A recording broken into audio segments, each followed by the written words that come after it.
How poreless skin is really achieved. I've been in the modeling industry, and there are a lot of tricks that things like lighting can do, but a lot of people don't realize that even videos can be photoshopped. And when it comes to influencers or celebrities, I remember being 11 years old, struggling with my acne at the dermatologist, and leafing through like 17 magazine and wondering why my skin couldn't look like that. And then it wasn't until I got into the influencer world, I got into modeling, and I understood, wow, you can actually Photoshop skin, not just to the point that it's blurry, but that you actually have texture on it. And even when someone says, I'm not wearing makeup, they might not technically be wearing makeup, but they could have pore fillers, they could have primers on, they could even have tinted sunscreens, which make them look luminous and glowy because they're not technically makeup, but they're disguising it as such. And so, because I compared myself to them and I felt so insecure, I think that leveling the playing field is a bit appropriate. I want to share some of the things that people do to actually get poreless skin, and why it's not all just skincare. Pores are natural and we can't erase them from our faces. But when we look at some of our favorite beauty gurus, or even some of our not so favorite beauty gurus, many people even grew up watching these YouTubers not realizing that they have filters on their faces, which again is okay. Wayne Goss has exposed it. Even Michelle Phan recently spoke about how she uses filters, and then also a makeup tutorial done without filters. And I think that that kind of narrative and exposing that is so important. So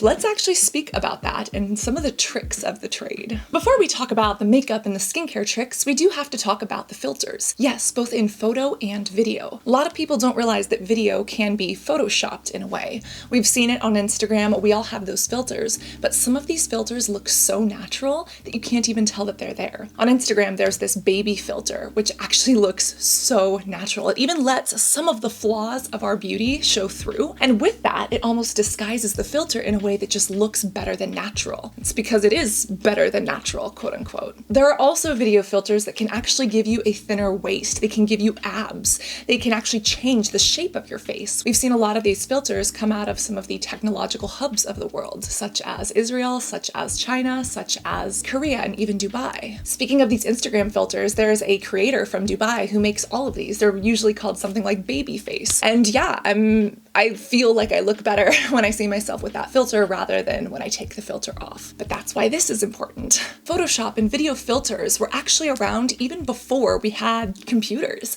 A lot of people don't realize that. In the olden days, when you had a camera, you would actually take nylons and you would put a woman's stocking over the camera lens. A camera lens is kind of like an eye, and depending on the shape of the lens, you can actually distort the face as well. So if you wanted a face to look longer or a body to look slimmer, you could literally change the lens, or you could change the way that you're shooting with that lens. And again, if you pull the nylon over this, it almost gives it this blur effect, this blur filter. I've taken photos with photographers who have used this nylon trick, and it really does make this airbrushed, whimsical glow appear on the photo or the video. But even back before we had computers, back when there were film cameras, yes, they would take a nylon and stretch it over to make people like Marilyn Monroe look even more beautiful and airbrushed than she actually was in person. And speaking of film photography, there were actually ways in a darkroom to work on certain images and to fix blemishes. Traditional photography, you would actually have to take an image using light, get it onto a film strip, and then develop that by using solutions in a darkroom. And in doing that, there could sometimes be artifacts or blemishes.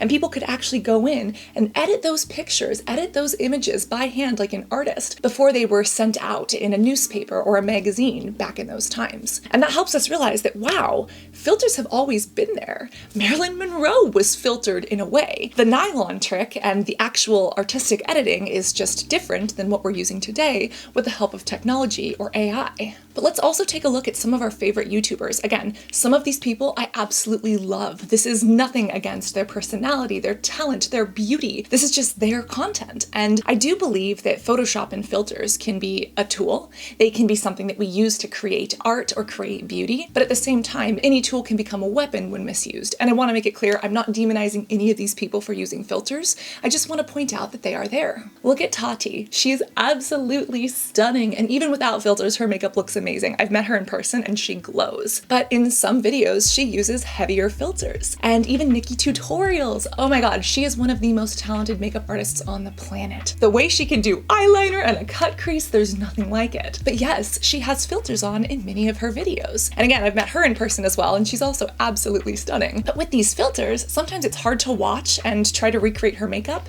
and compare my reflection to someone else's retouch. Look at Jeffree Star, and even some instances, look at Shane Dawson. Sometimes it is so hard to see the filter there, but if you don't know what to look for, you'll think that this is just someone's natural beauty, when in reality, we shouldn't be comparing ourselves to that because there is something there. Now, all of these people are makeup people, so let's talk a little bit about makeup. Someone could technically try to get poreless skin just by using primers. I want you to look at this orange. This orange has texture, just like you and me, right? This orange has pores, for lack of better terms. Look at what happens when you put primer over this orange.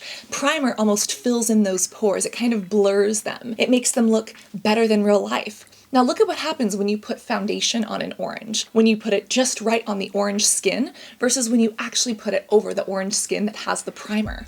Do you see how the foundation sits on so much nicer? Sometimes people will come on camera with the most lightest natural makeup and you'll never know that they have a primer on their skin. And that primer is a form of makeup or skincare. It kind of blurs the lines between them, but it also blurs the lines and the pores on our face to make them less visible. And that is one way that people can get away with this poreless, filterless skin, even underneath their foundation before their makeup application, to make that end result look that much better.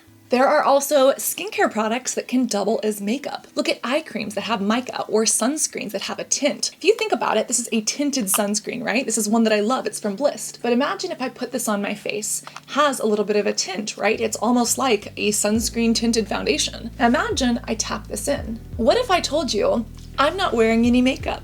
It's true. I'm technically wearing SPF, your BFF, not foundation. But can you see how one side of my face has a different color, a different glow than the other side? And if someone is sitting here telling us I'm not wearing any makeup and we think that this is just their natural skin, we might compare ourselves to this, or we might buy whatever it is that they're selling to us, not recognizing that this is here. The same exact thing goes for eye creams. So many eye creams have mica or a shimmer in them. Could you imagine what my eyes look like when I wake up and I'm underslept and they're purple versus if I put a yellow shimmer underneath my eyes? What happens if I put a yellow shimmer underneath my eyes? Oh, it's almost like an under eye makeup, right? And that is also how a lot of these eye cream companies get away with selling us things, because they're like, oh, it brightens the under eye area.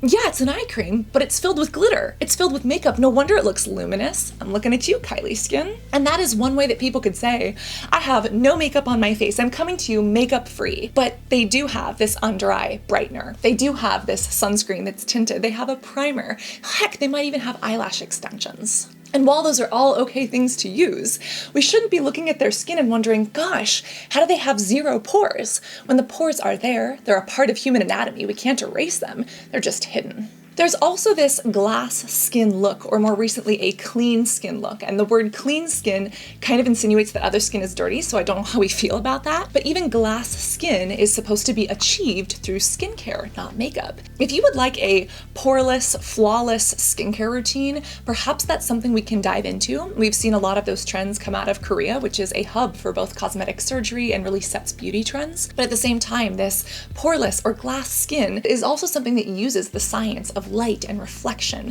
to trick us to thinking that pores aren't there. For example, this is a pore control mask. This has clays in it, which can wick away oil. And if we wick away oil or use niacinamide, that can, minimize the appearance of pores. But imagine that along with layers of, again, these primer-like moisturizers. These moisturizers that smooth over pores and then something shiny on the outside. That something shiny on the outside actually reflects more light, therefore making our skin look more bright and therefore more poreless. The example you can think of is a pane of glass versus a beach of sand. That pane of glass can reflect light. A mirror can reflect light because it's very smooth, whereas the sand, the beach, it has texture, and that texture shows up more. When you have something that's completely smooth, the light bounces off of it. And what do you think pore primers that make the skin smooth and then like a nice oil does on the skin, especially if that oil has shimmer? It makes things almost reflect off the skin, which makes the wearer look more flawless or poreless, when in reality,